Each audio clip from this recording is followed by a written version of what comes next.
Tonight, our speaker is Libo Valencia.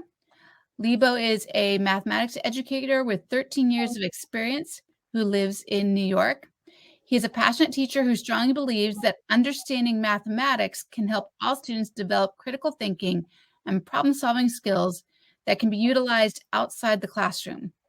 Libo is also known for his constant use of different technologies to engage the students and bring math concepts to life. He currently teaches at Horace Greeley High School in Chappaqua. I think I pronounced that right. Chappaqua. Chappaqua, New York.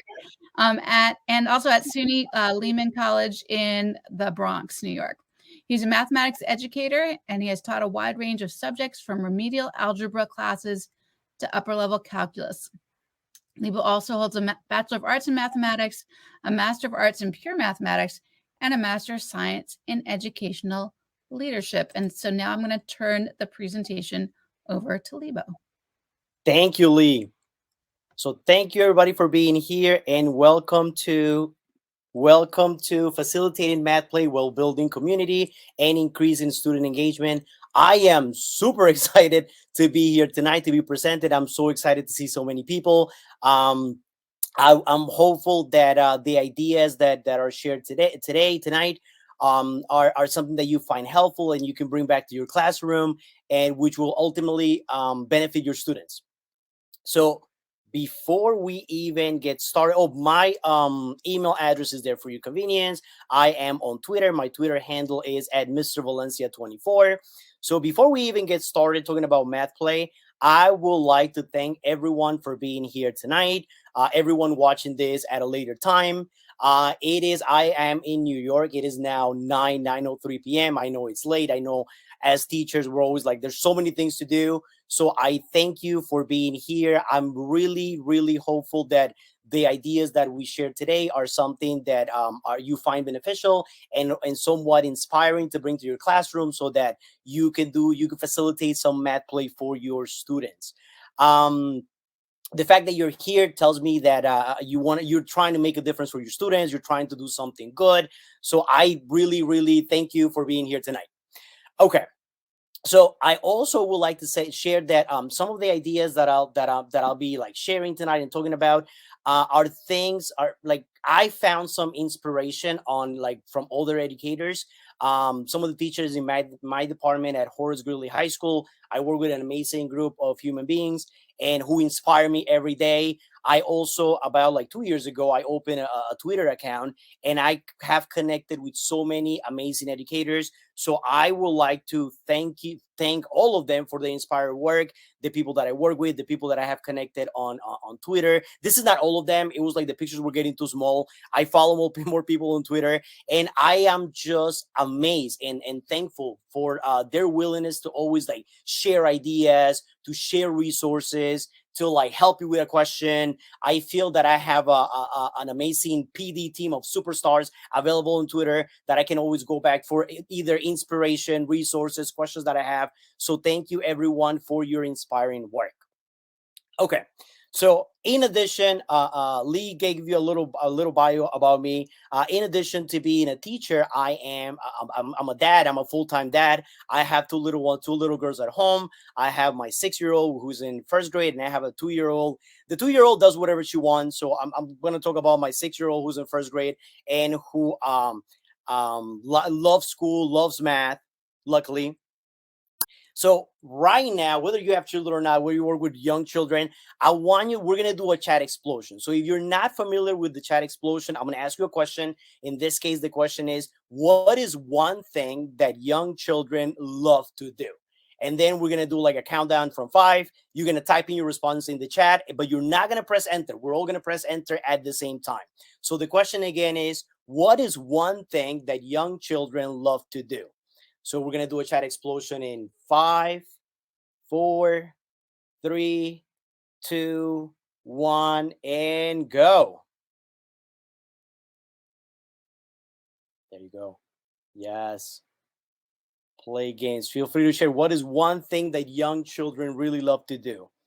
Besides not letting you sleep, right? If you're a parent, you're like sleep deprived all the time. Play, talk, yes, music, play game, explore questions, play. Tony, yes. Tells, I think I know Tony. Play games, play. Yes. So young children love to play. We all know this, right? It comes so natural to them to play. So as a person who is highly passionate about math and teaching, I started to like get games, go on Amazon and start buying things for my daughter so we could facilitate math play at home since she was in like in pre-K.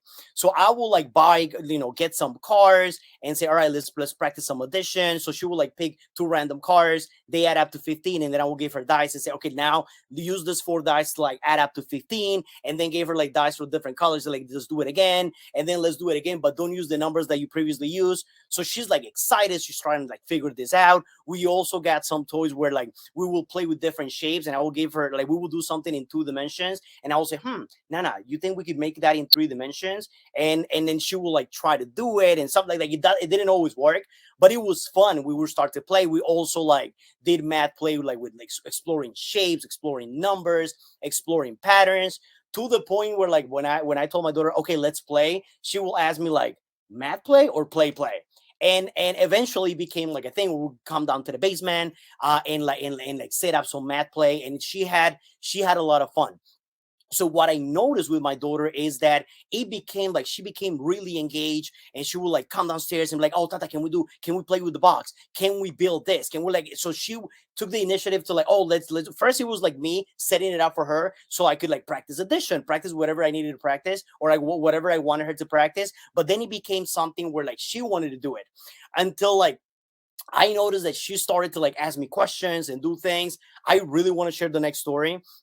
One night, we're about to like get ready to go to bed, and then she doesn't want to go to bed, right, like as any kid. So I'm trying to like, okay, hurry up, put on your PJs, it's time to go to bed. And then she asked me this question. She was 6 at the time. She said, Tata, what's a negative number? So now I'm a math teacher. Like, we cannot let this go. Like, nobody's going to sleep until we get to the bottom of this. So I'm like running downstairs to the basement. I'm getting like some graph paper. I'm running upstairs. My wife is like, what is happening? Like, she needs to go to sleep. I'm like, hold on, this is important. So I'm like drawing a number line. I show her 0, and then I go 1, 2, 3, 4, 5. I'm like, okay, like these are the numbers that you already know. So the negative numbers are on the left side. So I started doing -1, -2, -3. And then I'm showing her this like the piece of paper, the graph piece of paper, and then she's looking at it and she says like, oh, so it's like the negative numbers are like Anakin, they're on the dark side. And I'm like, yes, that is exactly what they are. So like, obviously we both like Star Wars, right? Like everyone in this household likes Star Wars. Like, who doesn't like Star Wars? So I'm showing her this, and now we're excited, and we just happen to have the Legos. Like, no, I'm kidding. I went downstairs, I got the Legos, I went back upstairs, and now we're like putting the Legos on the number line, and we're putting Anakin, who's the chosen one, and it was just like so much fun. So like now my daughter is like, we always like playing and doing math play in the basement, and she's like asking me questions. Of course, she got what she wanted, which was like stay up a little more and like see me excited about math. And then eventually she went back to sleep. So it was good. So here is what I noticed while playing with my daughter. So I believe that effective math play has like three main components. There is a curiosity component where like, oh, can we do this? Can we take this like 2 dimension and make it 3 dimensions? How many ways can we like add up to 15? So there's like a question that we want to explore. And then the next step is the exploration. So I was not telling my daughter, okay, like to get to 15, we're gonna do 0 and 15, 1 and 14, 2 and, but it was like something that she was trying to do. She's like trying to figure out the dice. And I'm just like, I'm with her, I'm trying to support her, but I'm like, she's leading the way. And so which leads to the third component, which is the student. This is like student driven. So it's the curiosity aspect, the exploration, which is like trying to do something, and is like student driven. So this was fantastic. Now we do it all the time. I like, whenever I do something like worth sharing, I put it on Twitter. I'm like, oh, I'm playing math, playing with my daughter with this, such and such. So like this was really, really fun. So then I started thinking like math play came like very natural. It's like, it's not forced. She's enjoying it. I'm like teaching her the math that she needs to be learning. And at the same time, we're having fun. So I started to think, okay, like how can now bring this to my classroom, right? So I was teaching at the time, like, and this year I'm teaching geometry, I'm teaching pre-calc, and I'm teaching calc. So I'm trying to think, oh my goodness, I wish there was a way where I can like just like set up some facilities, some math play for my students, just like I do with my daughter. So that's how like for me, the idea of math play came about. It was like I was playing with my daughter, and then I was, oh my God, this is so much fun. I wish I could do it at the high school level with my students. So I started like thinking, okay, how can I make this happen? Now, I'm a teacher just like you guys, so I'm gonna be completely honest. I was worried. I was worried. I was concerned. I was like, oh my God, is this gonna work? I'm gonna be, because my daughter is 6, right? And it's my daughter. I could yell at her at home and nothing happens, right? Except I get in trouble with my wife. But like, I was afraid of like trying something new. I was afraid of like giving up control. Oh my God, like giving up control for a math teacher, like any teacher, is like is terrible. So giving up control and the lack of engagement. So I didn't know if like trying something new, like facilitating math play at the high school level, was going to work. If giving up control of my lesson was going to work, I was like, okay, like what if they don't learn anything, right? Like what if it just like becomes fun and there's no like math behind it? What if they're not engaged? What if they think, okay, Mr. Valencia, like this is silly. This is like elementary is not gonna work for us, because like teenagers most of the time are nice, but they could be mean sometimes, right? And then the other thing that I was worried about was like the lack of engagement. What if they think, okay, like this is not going to work? So I started with the 3 classes that I was teaching were geometry, pre-calc, and calc. So I decided to try something with my geometry class, just because like it was a smaller class, that it was smaller than my pre-calc and my calc classes. So I felt that, okay, like this is going to be easier, right? To try it in geometry. So we were doing right triangles, like a unit on triangles at a time. And this was actually during COVID. So like some students were, I believe, like at the time we were remote. I remember we were on Zoom one day and everyone looked exhausted from Zoom. So I told my students, all right, guys, here's what we're going to do. I had like a lesson ready where we're going to do multiple examples. So I told my students, all right, let's just stop for like 10 minutes. So I want you to go around your house, go outside, like walk around, take a picture of what you believe is a right triangle. We're going to then upload it to GeoGebra and then prove or disprove that is a right triangle. And that was it. I gave them no, I didn't say like, you're going to prove that is a right triangle by doing this. No, I just told them, prove that is a right triangle. And that was it. So then, like, I'm waiting there. I'm like praying that, oh my God, I hope they come back after the 10 minutes. What if they don't come back? But they all came back with pictures, and then like showing the pictures, and then they like put it on GeoGebra, and they're like doing like, so some students use Pythagorean theorem. They did a squared plus b squared equals c squared. Some students like measure the angles within GeoGebra. Some students like on this sample use like the slope, show that they're negative reciprocals. So I was like, oh my goodness, this is good. This is working. They were like really engaged. And this was like a standard geometry class. So they come back and they took, of course, they took pictures of things that they wanted me to see or they wanted to show their classmates. So there was a component of like, they were engaged, they were connecting the math to something that they wanted to do. Now, in all honesty, they only did one example, right? Of the one picture that they took, but it was very meaningful, and they were like highly engaged. So I was like, okay, like check, that was good. Now, then we went into like a lesson on our unit of like parallelograms. So I decided to do like the same thing. I say, all right, so walk around, you know the drill, walk around your house, find a picture of take a picture of a parallelogram or something that you think is a parallelogram, upload it to GeoGebra, the GeoGebra Classic, which is extremely user friendly, and then we'll try to see we'll try to prove whether or not it is a parallelogram. And once again, I did. That was it. That was all the instructions. I didn't tell them you prove that it's a parallelogram by doing ABC. It was really up to them. And then like I started seeing things like this. Like the work that they were submitting was like beautiful. It was like better than the work that they do in class. So I was like so impressed. I was like, oh my God, this is beautiful. This is nice. So then at this point, I was like, okay, so math play for them. And it was like they took pictures of like all kinds of things that they wanted to show. And it was fun. It was engaging. So then I'm like, okay, geometry, check. Like now, how do I do this in pre-calc? Now, I think I saw this on Twitter where it was, yes, the Pringles wrinkle. So I saw this on Twitter and I was like, oh, like we had it was like meant to be, because I saw this and then we had just done, or we were doing the a unit with circles. So I was like, oh, this is perfect, this is it. So I actually brought my students. So this was like pre-COVID, like the picture on the right. I brought my students, like I went to like, I don't remember, like CVA, whatever. So I went and got some like Pringles and I brought Pringles to my students and I said, okay, we're going to make a circle today. We're going to make a circle. Then we're going to take a picture of that circle. We're going to put it on Desmos and you're going to find the equation for that circle. All within like a class period. Now, I had no idea if this was going to work. Looking at the tutorial from like the Pringles, I was like, okay, I think they could do this in one class period. Looking back, it was kind of risky, but it did work. So like all the students got together and they're working and they're trying to piece it together. Of course, it takes like 2 or 3 attempts. If I mean this was pre-COVID, I got like a lot like extras because like they kept on eating them.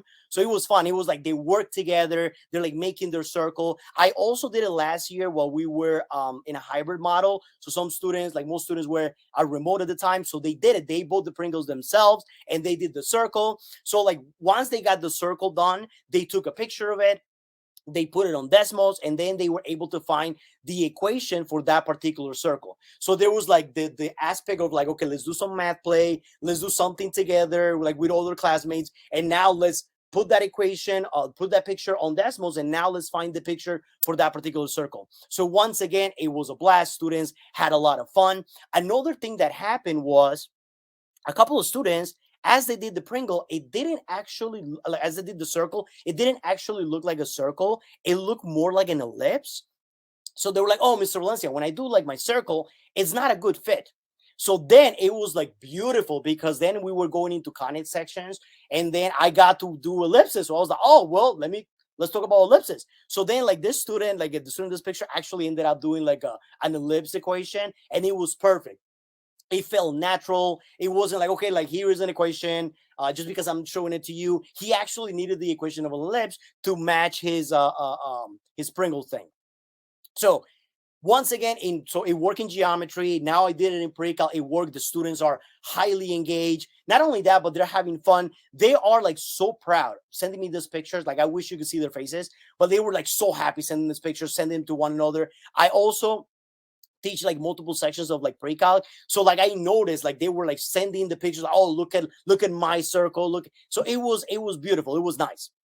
All right, so the next step, I was like geometry check, pre-calc check, and then I was like, okay, now we have to implement this in calc.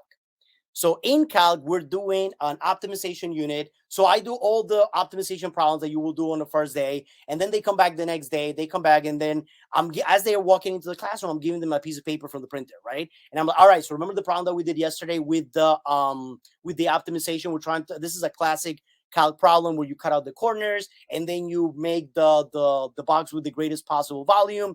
So I'm giving the piece of paper. I'm like, okay, let's use math to actually make a box with the greatest possible volume. And then I also show them a GIF, a GeoGebra GIF from my friend Vincent. I believe Lee is going to like put it on the chat. This is a fantastic animation where students can see how like the three things come together, like the 2 dimensions, like the equation, what is happening with the tangent line, and how does that affect the volume of the box. So we did this in class, and then I'm like, okay, so now you're gonna build the. So like the assignment was to like build the box with the greatest possible volume, calculate the volume, which they did. This is a sample of student work. And then I said, okay, now let's actually build it, decorate it, and take pictures of it. And like this were some of the results.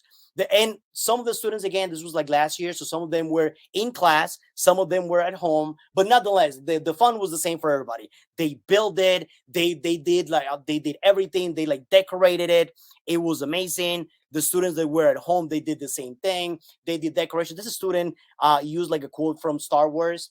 That's how you get extra credit. He did a quote from Star Wars. He knows me. So at this point, I took the idea of math playing with my daughter, and now I implement it with my students. We did geometry check, pre-calc check, and calc check. So at this point, here's what I noticed. So now I try my idea of math play at the high school level. I noticed very, very high levels of engagement across like all my classes. All the students are like, okay, like this is fun. Let's do it. I also noticed that the students were like, there was perseverance. Like if they didn't get something, they wouldn't say like, oh, Mr. Valencia, like clearly I don't know how to do this. You're a bad teacher. Show me how to do this. No, they will like stay with the problem. They also started like going to like one another, right? Like activating each other as like resources. So they will go, oh, like, how did you figure this out? How do you put the picture?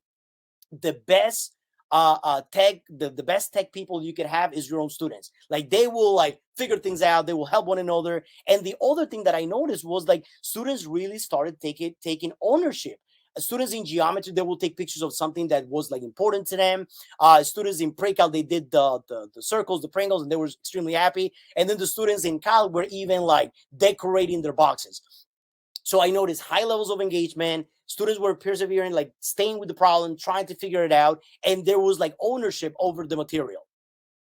Okay, so at this point, I know when I get excited, I talk too fast. So I put the slide in here for a reason. I want to pause at this point. I want to know if, like, at this point, what question do you have at this point?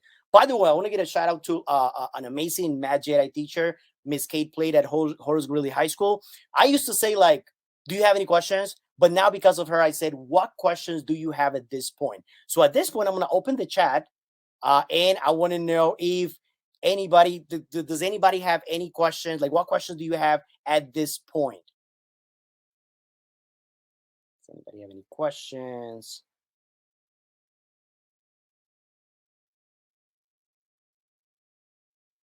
I don't see. I'll pause for a second. I don't see any questions. Am I looking at the right thing? I did not create the optimization. It was courtesy of Vincent. His Twitter handle is there. I'm gonna give you the presentation as a PDF so you can connect. I did not create it myself. The original file was in I had to translate it to English, but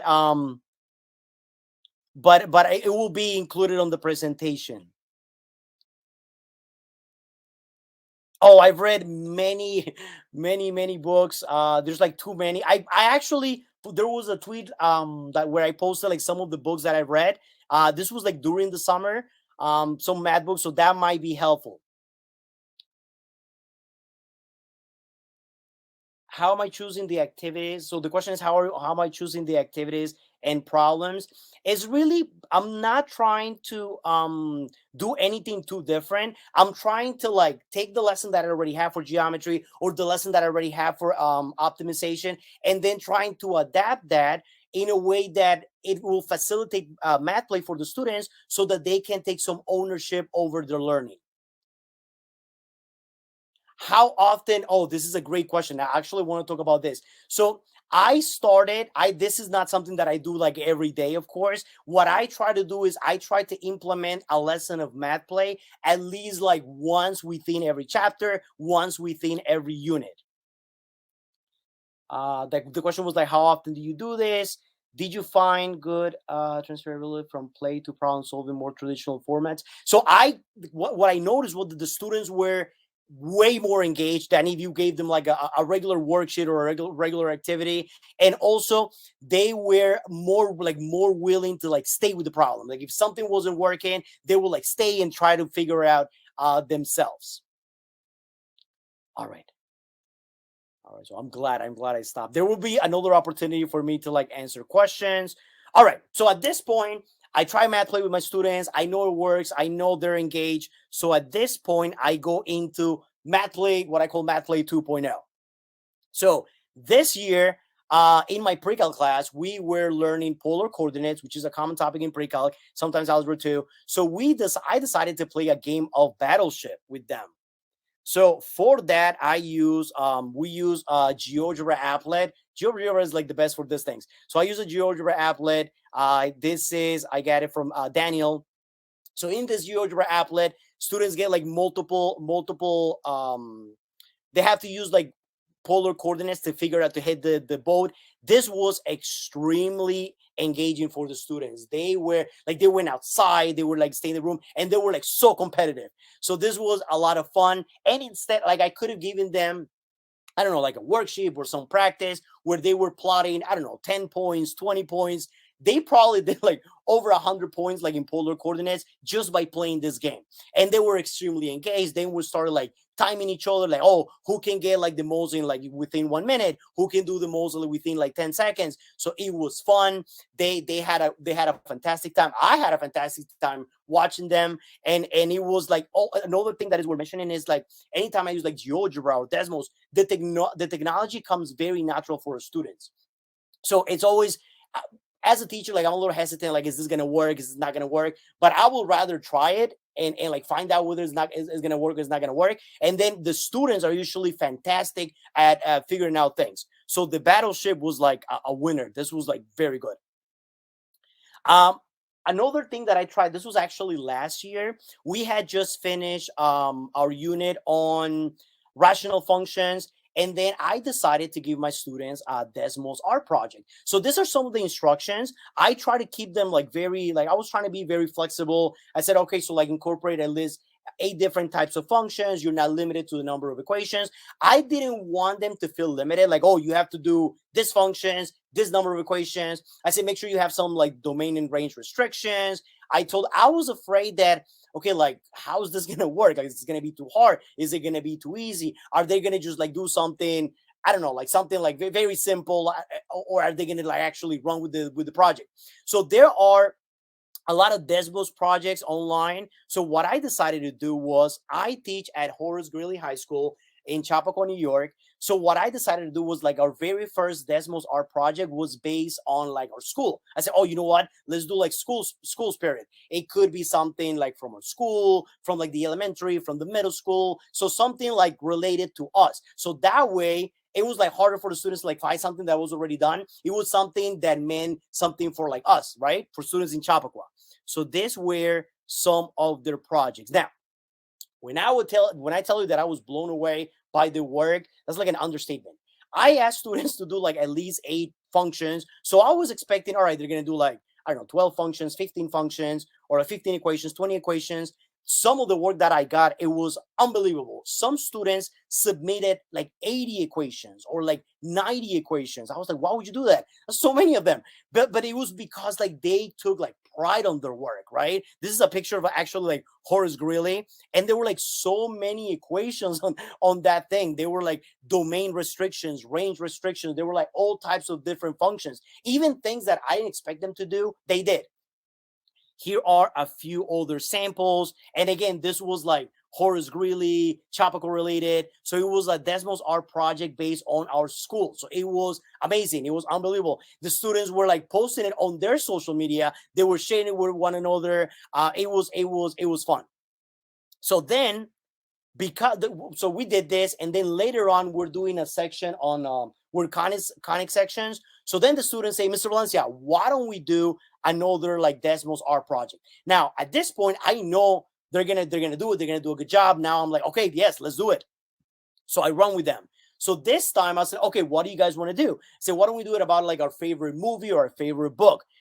Once again, the work that they did was unbelievable. Like I was like, oh my goodness, and they did so much more that I anticipated. Like I couldn't give them a worksheet where they were going to do all these functions and all this like domain and range restrictions. Since it was like something that they wanted to do, it was like their favorite movie, their favorite Disney character. It meant like a lot to them. So like the work that they did was beautiful.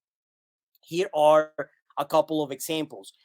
It was really nice. And of course, like towards the end of the school year, they said, Mr. Valencia, we should have a final Desmos art project, to which I agreed, right? Like at that point, what am I going to do? I said, yes, of course, let's do another Desmos art project. And it was just like unbelievable. They did a lot more than that I anticipated.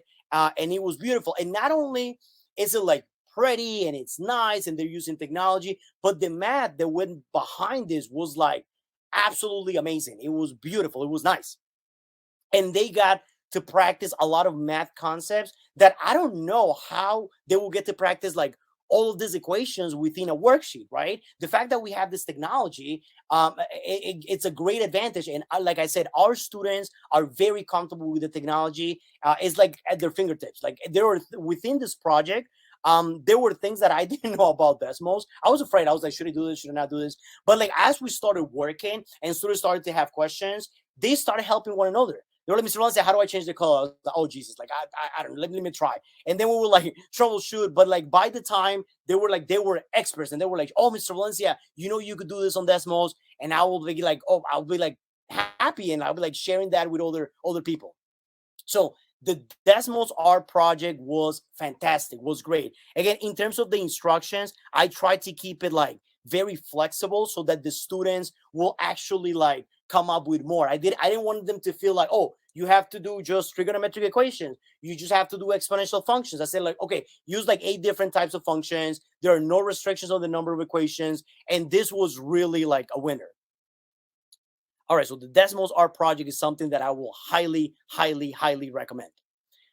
Okay, so another thing that was very positive with my I think this was with my calc class last year. I read the book of Thinking Classroom, and some of the problems that are there are fantastic. Like these problems are great for students to like work together and grapple with the problem. Now, as a teacher, is I'm gonna be honest, it's hard to see them struggle and not help them. Like it's hard to walk away and they have a question, you just walk away. It's kind of mean, but it's good for them, right? Because like they struggle and then they figure it out so they don't forget. They will say, like, Mr. Valencia, why can't you just tell me? And I will say, like, if I tell you, right, if I tell you, you like you're gonna forget, like you might forget, but if you discover it, then that's like you won't forget it never. Okay. So like we did this problem. This is like the Keurig problem. I don't know if you've seen it, but it's really good. We did it in class. The students had a great time. They were highly engaged. This was during like the our COVID, of course, and they was at the time we were hybrid. So some of the students were at home, some of the students were in person. I don't know if you could see it, but in the picture of the upper left, we had a student in class collaborating with a student, like with her best friend that was at home. So it was beautiful. It was nice. There was like a sense of community. They were working together. We like went outside of classroom, took over like the hallways, and then we started working on this problem. So this was actually a lot of fun for the students. It was a lot of fun to watch. Students were highly engaged, and it was just an overall like positive experience. So at this point, here's what I learned. Here's what I noticed.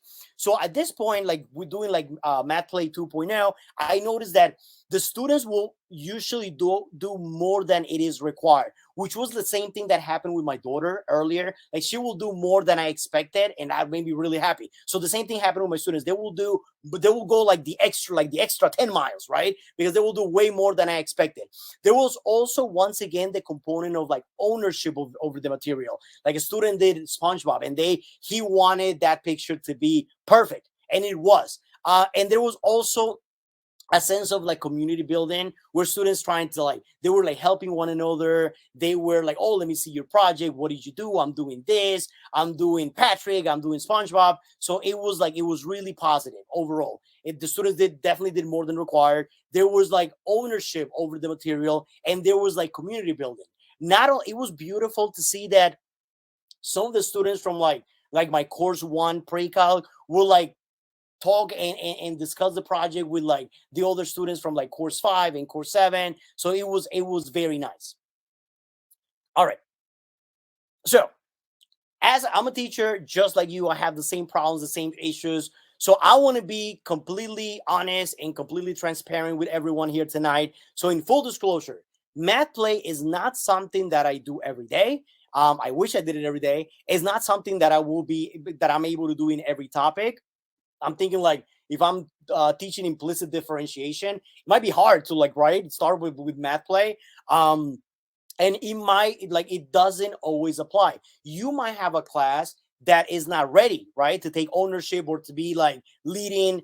So that's completely okay. So I don't want you to feel like okay, like this is like I'm selling you something. No, like I'm trying to implement more Math Play in my classroom. I think it's fun. I think the students respond very well to it. I also think that it creates like a very positive atmosphere for math. But this is something that I don't do every day, that I don't do in every topic, and it doesn't always apply, right? Like you might have a class where Math Play is not an option. So the question is, so with that said, with everything that you've seen tonight up to this point, so should you be facilitating Math Play? The answer, of course, is yes. You should definitely, absolutely be facilitating Math Play whenever you have a chance. So in like my journey of like like a teacher and a parent and whatnot, to me, like I started like small, right? How do you start? So my goal was like, okay, I'm gonna try to find an activity, right, that is not too far away from what I already have, and then I'm going to try to like tweak it or implement it or try to like implement some technology where students are going to have an opportunity to Math Play with the content, where students are going to have some ownership over the material, where students are going to lead the learning, right? They're going to do a project, they're going to take a picture of something that is meaningful to them and then connect it to the mathematics that they're learning. So my goal, like my advice to you is I would say like start by trying it at least one per unit of study, or like once per cycle, or once per chapter. You might want to start with like a smaller class, something that you're comfortable. Anything that I find helpful, there's a 99.99% chance that I will share on Twitter. So like anything that like works for me, I am willing to share. I'm gonna put it on Twitter, and then you can see it. I hope that you can implement it, or it can inspire some other ideas. All right. So at this point, I know like I speak fast, especially when I get excited. But at this point, what questions do you have?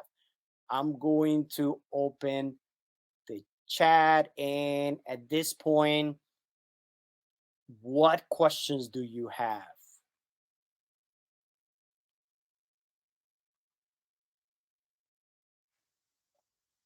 And oh, I see that.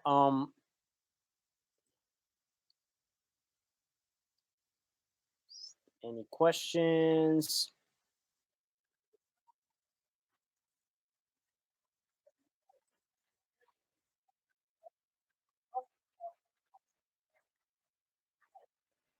What was the question again? I'm sorry. Do you think so? The like what I noticed with my daughter is that like playing with things, right? It was very natural. So that's why I try to implement it at the high school level, which is not easy to do. But I think that when there's like hands-on activities, it's like it's more meaningful. It's more like real world application. It becomes like more concrete. Like students, it's not the mathematics is no longer like an abstract thing that you're learning. It's more like, okay, like we're playing, we're doing something. There's also like a sense of like there is a purpose. We're trying to figure this out. I'm trying to like prove that this is a right triangle. I'm trying to come up with a Desmos art project. So I think, yes, I think that our students need that, and it is our job, or like we should try at least to like implement it as much as possible. I know as a teacher, just like you, that it's hard. You're restricted by like the curriculum that you have to teach. You might not get support from the department or whatever, but this is your classroom. These are your students. So if you could do something to make it fun, and to make not just make it fun while they learn what they need to be learning, I think that should be our goal. Have you tried using MathPlay in algebra?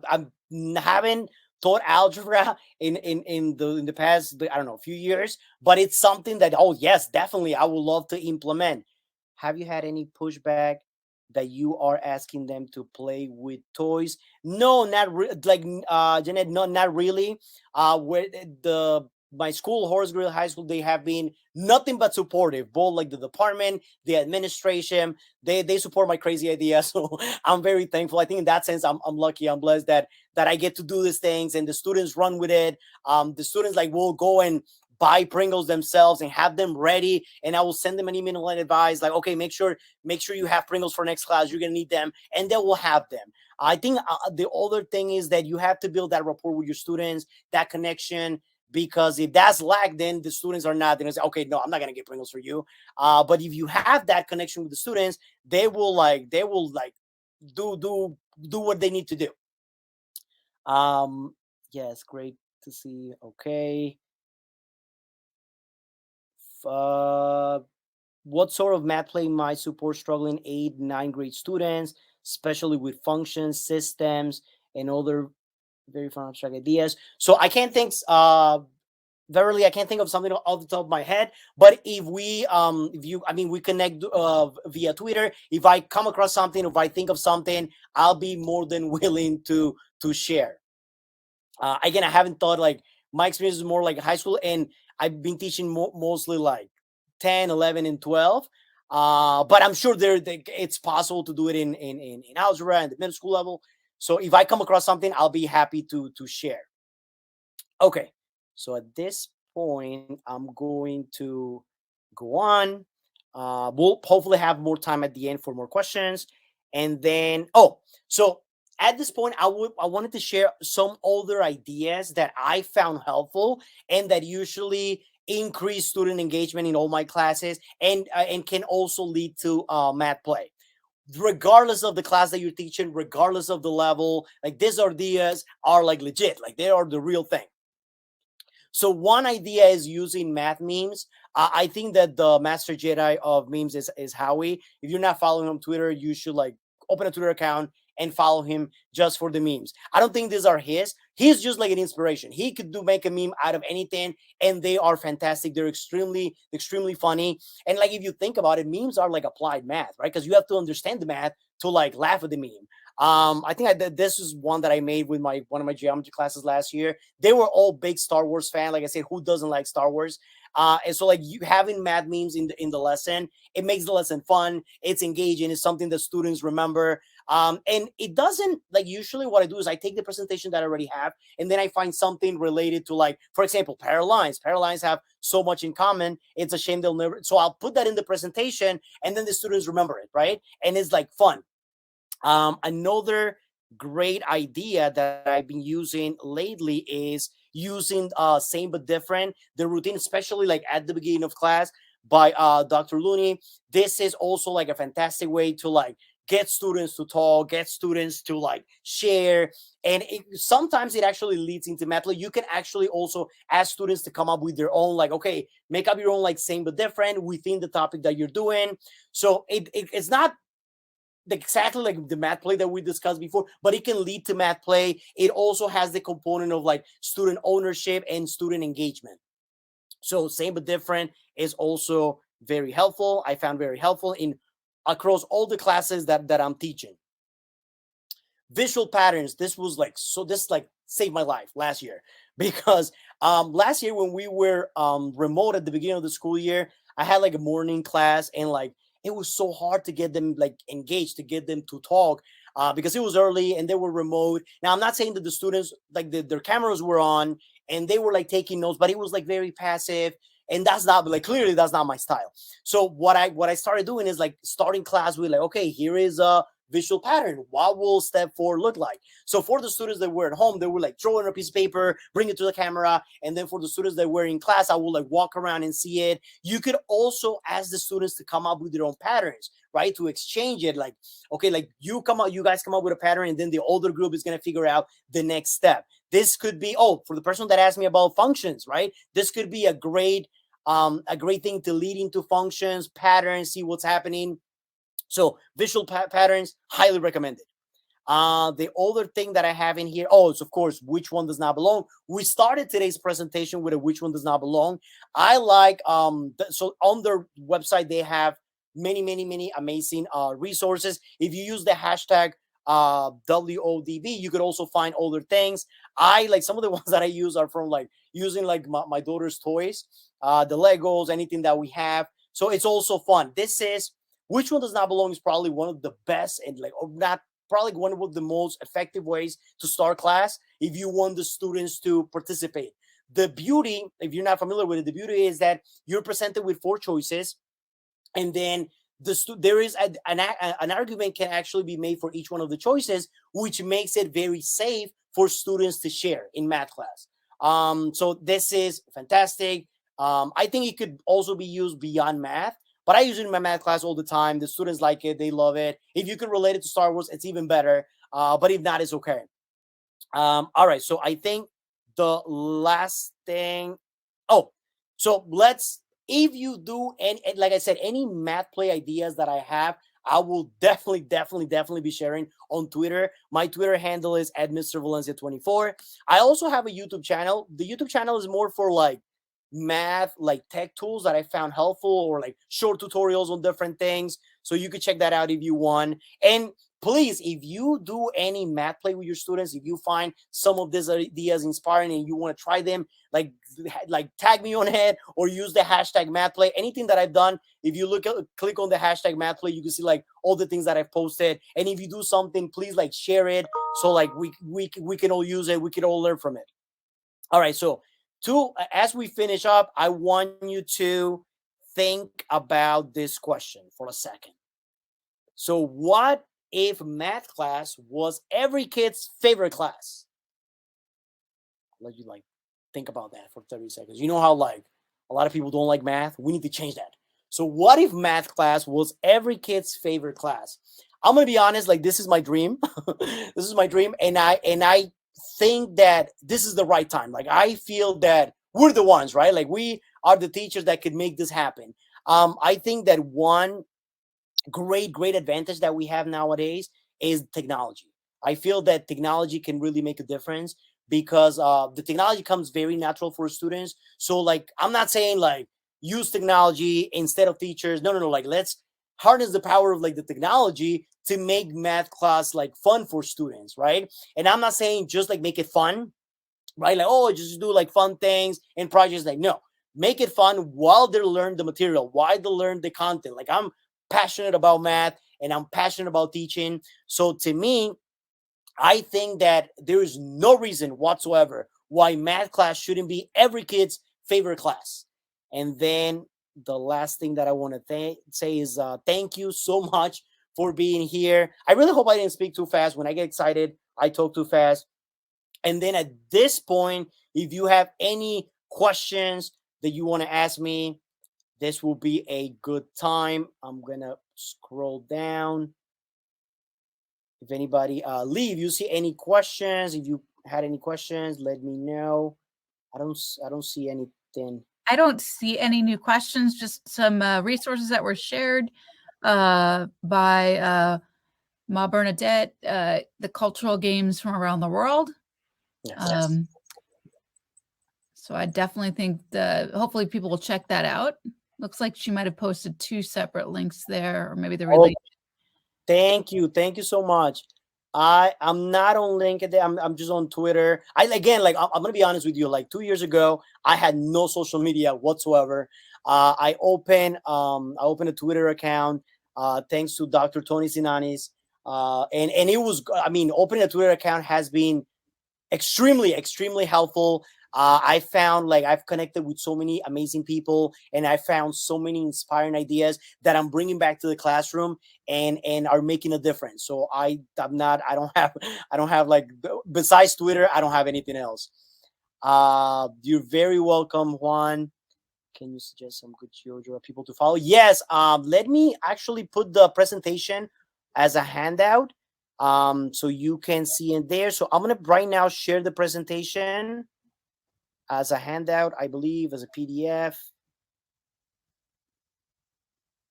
I think I'm doing that.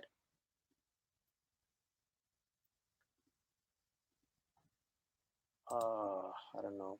Do you see it? I don't know if I can. Oh, it says it's saving. Okay. So I just put the presentation as a PDF on the handouts. Lee, can you confirm that it's there? Yes, it is there. I can Oh, see it perfect. there, Okay. and they can preview it. They can download it. Yep. Oh, excellent. So in there, I have two great people, GeoGebra people. I think Rob Pontecarvo, also Tim Brzezinski, Steve Phelps. Those are the ones that come off the top of my head. If you ask me like via Twitter, then I'll like give you a good list, because then I'll just go through like the people that I follow. Play with numbers. Thank you, Andy, for sharing that. Jennifer, you're very welcome. Bernadette, thank you for coming. Lynn, okay, excellent. Oh Um, yes, on my Twitter account, I have a blog as well. yep. So if you go on my Twitter account and you click in here, I have a blog where I've shared some ideas, some things that I found helpful, some things that I found helpful, like with my daughter, with my students. So feel free to check that out. Math, everyone's favorite subject. Yes, we can be the ones to make this happen. Yes, Rob. Oh, thank you, Josh. Alice, you're very welcome. Lee, did you see any other questions? I don't I know. did not see any other questions, but I mean, I was thinking about, what if math class was kids' favorite class? I mean, I think it would change the world. Because, Yes. Isn't that like you we know, are going to be the ones? We can make this happen. We have the technology that nobody else had, so we can make this happen. definitely. Well, thank you very much for presenting Lebo. Oh gosh, now I can't find where I put who's on for 2 weeks from now. Oh, 2 weeks. Yes, I found it now. 2 weeks from now, we're going to be hearing from Paul Battaglia on learning targets, how clarity drives understanding. And that is another grades 9 through 12 session. If you know of any educators that would be good at presenting for the middle school or the elementary school level, or even just K-12, and broadening our level of presentations, that would be wonderful. You can definitely tweet us. We are on Twitter at Global Math Department, or you can send an email to us as well. We have an email address, globalmathdepartment@gmail.com. So I thank you very much, Lebo, for presenting tonight. Thank everyone for sticking My around pleasure. and being here. Yeah. My Thank you. pleasure. I'm happy to give back a little bit. I've learned so much from the Global Math Department over like this past like since the pandemic, and I'm just thankful to be able to like share the little bit that has worked for me. I'm not an expert on anything, so I'm happy to share like the things that have worked for me. And like our goal is to like remember, make math class every kid's favorite class. I like that. Feels like it should be a tagline of I don't know, some new documentary or something. There you go. Yes. All right. Thank you very much, Lebo. Thank you, and thank you everyone for being here tonight.